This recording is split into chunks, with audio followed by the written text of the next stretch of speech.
Eu não sei você, mas eu já tive que me mudar algumas vezes nessa vida. Apesar do estresse que é uma mudança, os gastos, toda a adaptação do novo espaço e da nossa vida naquela nova comunidade, eu confesso que eu gosto, passado todo o perrengue, é claro, da sensação de uma casinha nova. Eu sinto que a vida fica mais organizada, mais encaminhada para o caminho do futuro. Você é assim? Agora imagina você se organizar financeiramente para comprar sua casa própria, encontra uma casinha adorável onde um casal de idosos viveu a vida toda e que cuidou muito bem do lugar. Aí você se muda, se adapta, passa ali alguns bons anos vivendo de maneira muito tranquila, num bairro residencial super bem falado, tudo lindo, gente. Até que um dia a polícia bate na sua porta solicitando algo muito peculiar. Oi? A gente pode cavar seu quintal? E sabe o que eles encontram no seu quintal? Os corpos daquele casal de idosos que morava na sua casa. Isso aconteceu na Inglaterra, num caso cheio de artimanhas que inspirou uma minissérie da HBO chamada The Landscapers. Eu sou Rafael Gama e esse é o Roteiro Mastigado, um programa onde eu faço uma pausa para papear com vocês sobre algum crime real que se tornou uma produção de audiovisual. Eu conto os detalhes, comparo realidade com ficção, sempre com o intuito de te deixar curioso para assistir a essas produções.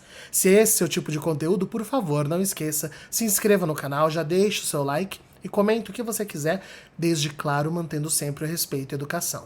Preparados? Então vamos lá, rodou a vinheta.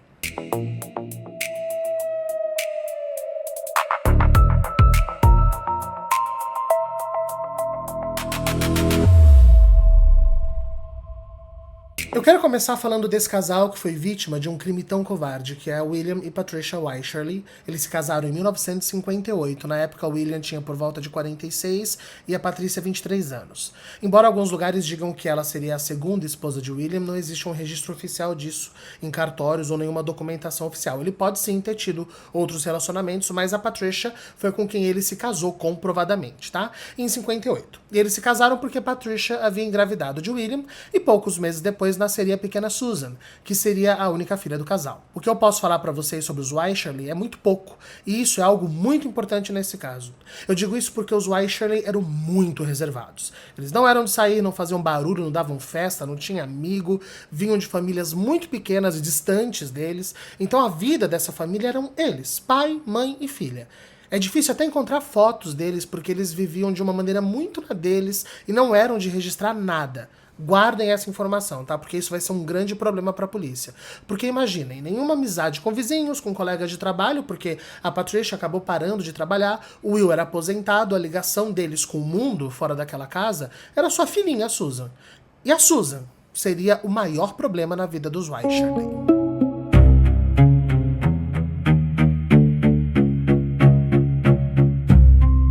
Uma coisa que Susan havia herdado dos pais era a timidez, tá? Descrita pelas pessoas que conviveram com ela na escola e no trabalho como uma moça delicada, gentil, mas muito introspectiva.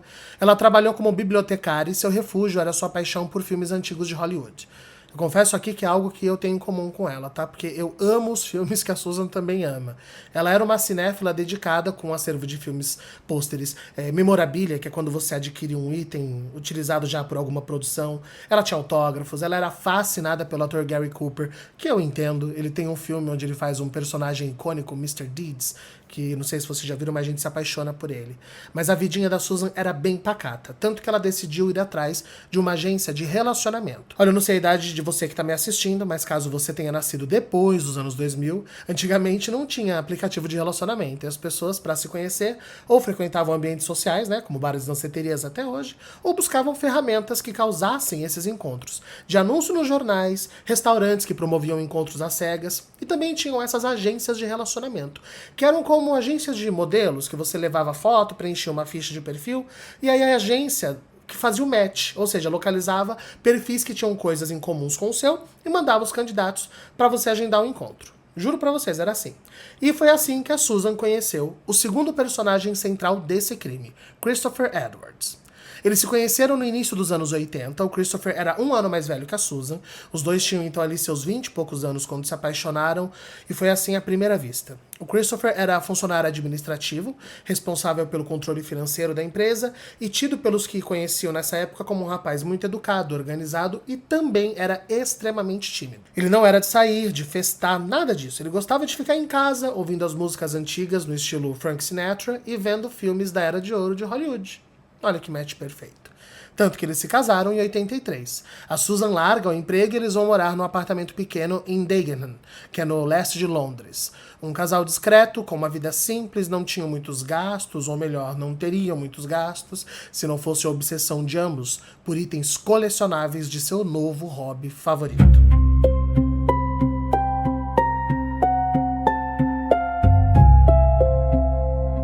Uma das coisas nesse caso que me interessa é essa discussão sobre a linha tênue, que pode dividir um hobby de um vício, especialmente no caso de colecionadores. Isso porque a prática de colecionar itens valiosos ou estimados é muito comum, mas é importante que isso caiba no orçamento da pessoa que o faz. E muitas vezes as pessoas compram, adquirem esses itens com a justificativa de que aquilo só vai ficar mais valioso com o tempo, né?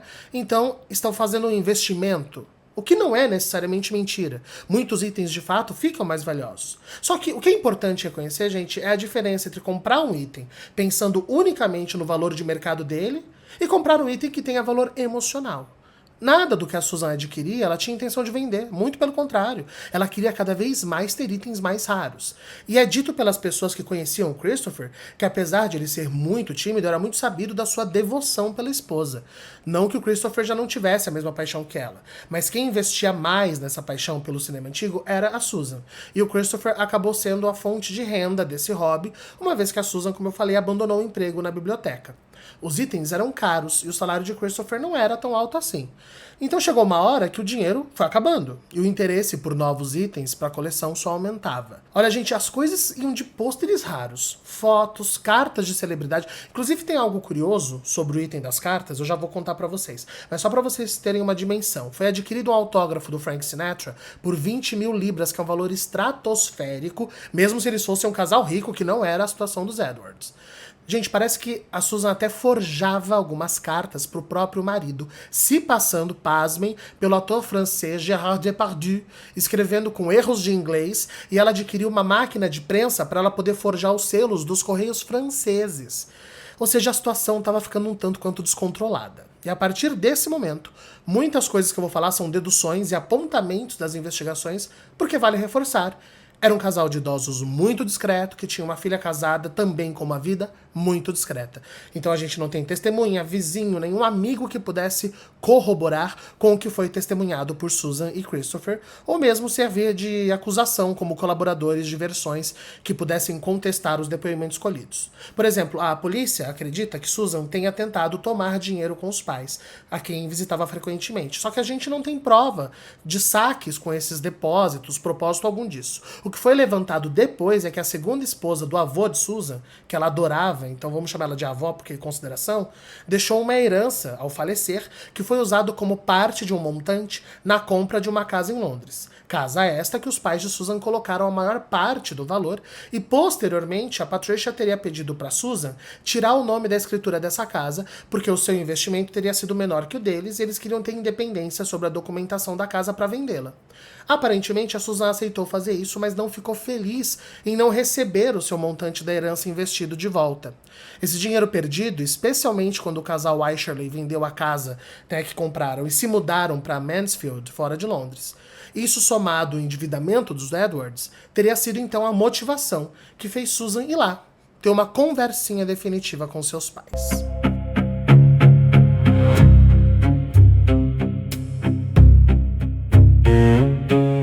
Na primeira semana de maio de 98, e a data precisa é incerta, mas vamos colocar entre 1º e 5 de maio, William, com seus 86 anos, e Patrícia, com quase 64, foram assassinados dentro de sua casa com 2 tiros certeiros cada. Mas Rafa, ninguém ouviu os tiros? Não, gente. E olha que a casa deles era geminada, quer dizer, tinha uma outra família morando ali, ó, parede com parede. Não ouviram nada. Eu encontrei um depoimento que diz que, como às vezes eles ouviam Christopher assistindo filmes em volume alto, talvez até pela idade dele avançada, ele podia ter uma audição mais danificada, então os vizinhos não reparavam nos barulhos que saíam da casa. Ok, vamos então entender que não houve nenhum alarde que fizesse ninguém acionar a polícia. Naquele momento, ninguém sabia que alguém tinha atirado nos Wycherley. Ninguém sabia sequer que eles tinham morrido. Quanto tempo então levou para a polícia ir lá bater na porta atrás dos corpos desse casal? 15 dias? 15 meses? Não, gente. 15 anos. Durante 15 anos, a polícia nem sequer desconfiava que havia um crime para ser investigado. Aliás, ninguém. Lembra que eu falei pra gente guardar aquela informação que os Wycherley eram muito tímidos e que não tinham amigos? Que não saíam muito de casa? Então, aqui vai um alerta pra você agora. Vai lá, cumprimenta um vizinho, cria uma rotina fora da sua casa. Porque ninguém percebeu que esse casal tinha desaparecido por 15 anos.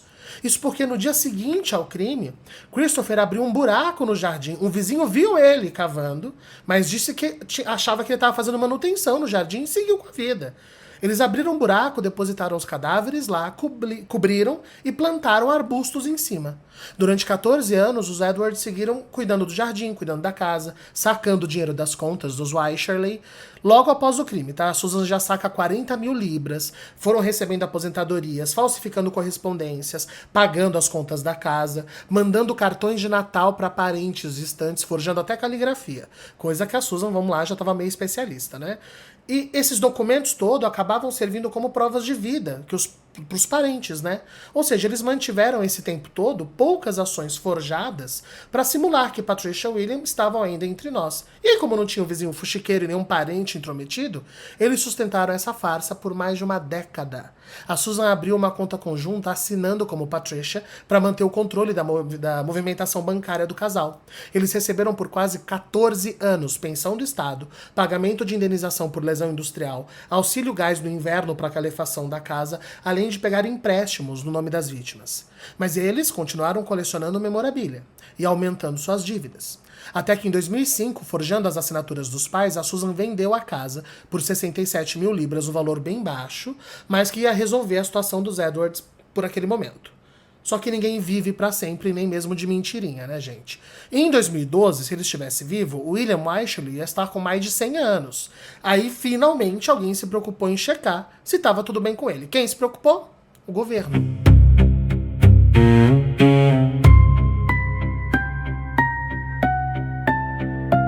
Quando um cidadão se aproxima dos 100 anos de idade, o governo britânico precisa de uma prova de vida mais efetiva do que só assinaturas. Eles precisam de uma prova física. Então é comum enviar um representante do que seria a previdência deles até a residência do beneficiado para atestar que ele se encontra bem, que ele está sendo assistido e que, acima de tudo, ele está vivo. Imaginem o desespero que Susan e Christopher entraram quando receberam aquela correspondência informando da visita desse representante. Porque não tinha William nenhum para atender, né? Nem sequer Patricia. Mas haviam anos de assinaturas que sugeriam que eles estavam vivos, além da movimentação bancária enorme que ligava diretamente ao nome de Susan. Então a solução foi qual? Picar a mula. Os Edwards não responderam à correspondência e se escafederam para a França em 2012.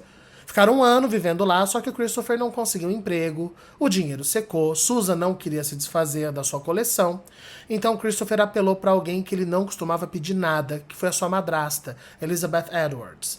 O seu enteado, que nunca ligava para nada, liga desesperado, pedindo uma quantia significativa de dinheiro. Tinha algo errado ali. Por que eles estavam na França, se não era por emprego, né? E a Susan? E os pais da Susan, eles não ajudavam mais? E na conversa, um Christopher desesperado e fragilizado com medo e a vergonha da incompetência, confessa para a madrasta a versão que ele contaria depois para os policiais. Ele diz que a Patrícia atirou no William com a arma dele de guerra, a Susan rendeu a mãe, que surtada provocou, e aí ela matou a mãe, entenderam? Eles desesperados enterraram o casal no jardim da casa e seguiram com a vida deles. Tá aí uma ligação complicada de receber naquele outubro de 2013, né? O que Elizabeth fez? Graças a Deus, fez o certo, informou a polícia. Os sogros do meu enteado estão enterrados no jardim da antiga casa deles e foi a filha que os matou. Obrigada, boa noite. Desligou. Certa ela, né? Não vai segurar o rojão sozinha. Então, com essa informação, começaram as investigações.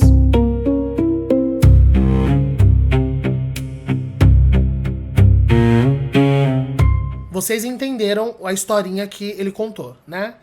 Que, de acordo com o papo dele, a esposa atirou no marido, estava descontrolada, a filha rendeu a mãe foi atacar a filha e a filha matou a mãe. Então seria como se Patrícia matou William e Susan matou Patrícia. E aí eles se livraram dos corpos por não saber o que fazer. Essa é a historinha que ele contou, tá? Mas vamos entender as investigações. O detetive Rob Griffin, de Nottinghamshire, encabeçou essas investigações, começaram em outubro de 2013, e confirmadas ao encontrarem os 2 cadáveres no jardim da residência de Mansfield. A operação chamada The Novelist, apesar de uma semi-confissão, né, eu digo isso porque era o relato da madrasta, ainda não era uma confissão direta e oficial, e tinha também a localização dos corpos no exato local que Elizabeth sugeriu. Tirando isso, tinha pouca coisa. Vale reforçar, gente, que em muitos casos, por mais óbvio que pareçam, né, pra gente que tá ouvindo, do lado de cá, não são tão simples pros investigadores. Isso porque quanto menos provas circunstanciais forem obtidas, mais brecha pra defesa se abre. E esse é o desespero de muitos investigadores. Às vezes a culpa do crime é evidente, mas os advogados podem se aproveitar da falta de detalhamento comprovado, e aí abrem-se janelas de possibilidades que enfraquecem a tese da investigação e que pode colocar em dúvida as motivações e a culpabilidade dos acusados. Então é nessa hora da investigação, antes do julgamento, que é preciso colher o máximo de informações, de perícia, depoimentos, comprovantes, tudo. E o que a polícia de Nottinghamshire tinha... Nottinghamshire é um nome difícil, vamos lá. Eles tinham a ligação da madrasta e os corpos. Não tinham nenhuma denúncia de suspeita de desaparecimento, de inadimplência dos compromissos dos Wycherley, como, sei lá, faturas em atraso, por exemplo. Colher depoimentos não ajudou em muita coisa. Tirando o vizinho que viu o Christopher abrir o buraco lá, não tinha mais nada.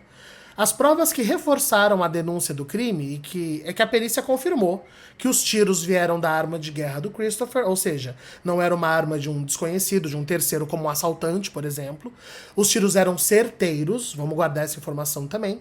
E a quebra do sigilo bancário, que trouxe então documentos assinados por corpos que foram declarados mortos pela perícia em 1998. Além da venda da casa, transações bancárias e toda essa movimentação enorme financeira que levava ao nome da filha única do casal, Susan Edwards.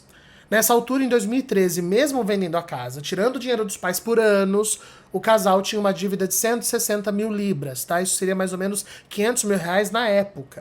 Durante 3 semanas, a polícia britânica foi contatando a embaixada da França, trocando e-mails, a notícia começou a aparecer nos tabloides, até que o casal decidiu, com um e-mail super educado e polido do Christopher, informar que iria retornar a Londres e se entregar.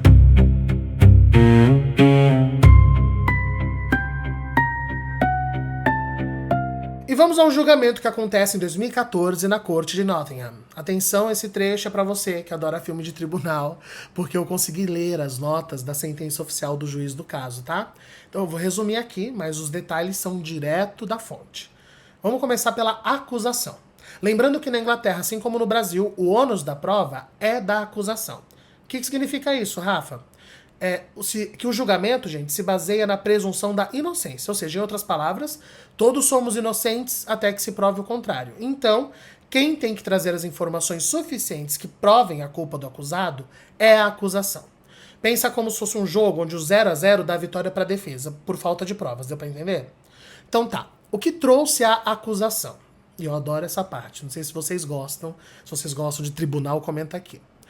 A acusação trouxe como argumento de motivação do crime aquela situação da herança, que Susan teria gasto parte da herança na compra da casa dos pais, foi pressionada pela mãe a tirar o nome dela da escritura, né? Segundo o texto, com o argumento de que seu avô dizia que era vontade passar tudo para Patricia e que depois que Patricia partisse poderia ser de Susan. Ela passou a ficar sem sua parte, né, da herança, e isso teria deixado ela muito frustrada. Então a acusação aponta uma premeditação, que depois de gastarem a herança de Susan e venderem a casa, e ainda assim não devolveram a parte dela do dinheiro, junto isso, o endividamento pelo vício de compras dos Edward, teria sido a motivação de Susan, que entendeu, eu só vou herdar quando eles morrerem. O que motivaria Susan, então, a matar os dois, e não ter matado só um deles, tá? Como eu vou explicar que a defesa alegou.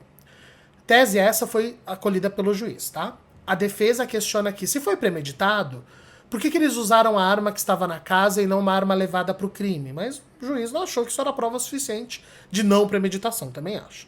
Lembra que eu falei que os tiros foram certeiros? Então, o Christopher era o único que tinha treinamento de tiro, fora o velho William, que é a vítima do crime. Isso levantou a tese de que os tiros foram disparados pelo genro e não pela filha. Para vocês terem uma ideia, uma bala atingiu a Patricia na aorta. Isso é morte certa em pouquíssimo tempo. Os 2 tiros de William também foram em regiões de extremo dano sanguíneo e morte rápida e certeira. Gente, seria muita sorte de principiante se a gente seguir a tese da defesa, que eu já vou trazer, que foi, né, por acaso. Então, segundo a tese de acusação, Susan planejou, orientou Christopher e o incentivou a disparar os tiros e se livrar dos corpos. Portanto, ambos teriam igual culpabilidade no crime. E o que é para mim a prova circunstancial. No primeiro dia útil depois do crime, Susan cria uma conta conjunta, já assina se passando pela mãe morta e movimenta 40 mil libras logo de cara. Ao total, eles movimentaram 175 mil libras em pagamentos, mais os 67 mil da casa, totalizando 282 mil libras em 2013. Isso daria mais ou menos R$1 milhão de movimentação. Ficou difícil para a defesa, né? Mas vamos lá, os argumentos deles. Aliás, gente, todo o meu respeito aos advogados de defesa, porque às vezes é um trabalho cretino que a pessoa tem que fazer, né? E a gente do lado de cá, erroneamente, fica com raiva de quem tá defendendo. Mas eu sempre lembro de um professor que usou um exemplo. Sabe quando você passa anos com uma opinião sobre uma pessoa? Daí você um dia conhece a pessoa a fundo e percebe que tinha julgado sem conhecer e se sente mal por ter sido injusto com ela?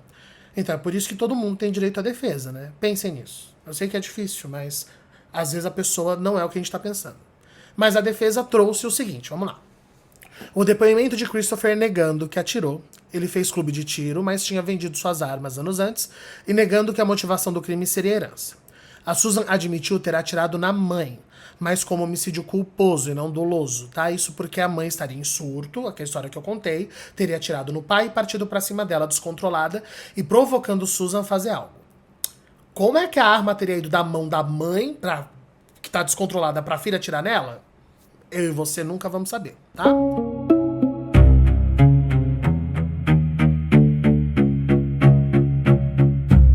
E aí nós temos o argumento principal da defesa e o mais polêmico: abuso sexual. Em testemunho, Susan havia dito que teria sido abusada pelo próprio pai desde criancinha até seus 11 anos de idade. Não ajudava o comportamento extremamente introspectivo e reservado de William e alguns poucos relatos de que ele era um homem ciumento com suas meninas. Olha só, nós nunca poderemos bater um martelo nisso, tá? Não existem provas definitivas que comprovem ou que desmintam. Mas o que o juiz diz é interessante. Se for o caso, já haviam se passado 15 anos, por que se vingar só agora? E se ela era vítima de um ato tão cruel, por que quem teria atirado em William foi Patrícia?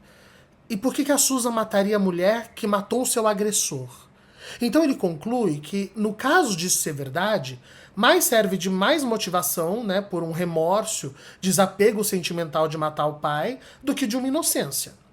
A defesa insistiu no perfil de seus clientes, que são pacatos, educados, gentis, românticos e fofos, e eles estavam de fato bem longe do arquétipo que se imagina de uma dupla de assassinos. Só que crime não tem perfil físico, gente. Em junho de 2014, os dois foram condenados pelos assassinatos. A acusação também apresentou ao tribunal o longo esquema de ocultação dos corpos, de falsificação de documentos, apropriação do dinheiro e dos benefícios das vítimas. Tá aí um roteiro de filme digno de Gary Cooper, né? A sentença foi prisão perpétua de ambos, com mínimo de 25 anos antes de uma tentativa de condicional. O casal segue preso. Sem apelações, eles teriam chance de recorrer a uma condicional em 2039.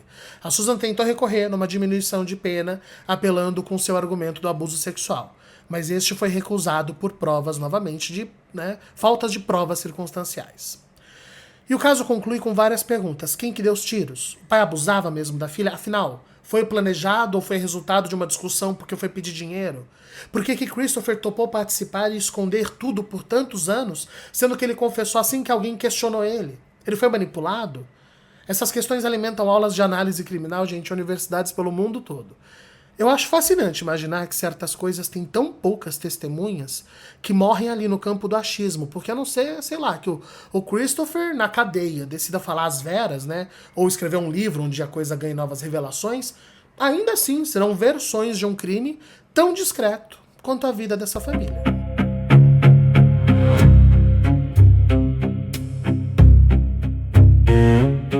Olha, tem um livro do caso escrito pelo jornalista Andy Don Johnson chamado A Garden of Bones, Blood Runs Thicker. que é algo como Jardim de Ossos, o sangue corre mais grosso. Não tem em português, tá? A BBC tem um documentário ótimo, no caso, Bodies in the Garden, The Wycherley Murders. Quem domina inglês dá pra encontrar na internet. Mas a produção mais famosa é essa série da HBO, que, vamos lá, levemente adaptada, tá? Eu digo isso porque houveram alterações, licenças poéticas, eu sempre gosto de relembrar isso aqui no canal. Adaptação ficcional não é jornalismo, não tem obrigação de ser 100% factual, então a gente tem que assistir com os olhos menos criteriosos. Mas eu vou falar pra vocês, a série é muito boa, é divertida, ágil, tem um certo humor ácido que eles colocaram, porque eles se apoiam nesse casal de nerds, e aí eles escalaram um elenco incrível. Olivia Colman, que eu acho fantástica, ela fez A Favorita, The Crown, Fleabag, Meu Pai, eu amo essa atriz. E o David Thewlis, outro grande ator que fez o Professor Lupin em Harry Potter. A minissérie teve 98% de aprovação da crítica. Alguns criticam a série de romantizar os assassinos e que fizeram eles muito carismáticos. Eu acho que a série é competente em construir dois criminosos que não agem como criminosos, para desmistificar essa ideia de que todo criminoso tem um comportamento suspeito, que os traços estão ali. Não, gente, às vezes aquela atendente simpática, solícita, que veste roupinha delicada, usa maquiagem de fadinha, tá lá com os pais enterrado em casa, que vai saber, né? A série é baseada em cartas do casal, além de reportagens e documentos.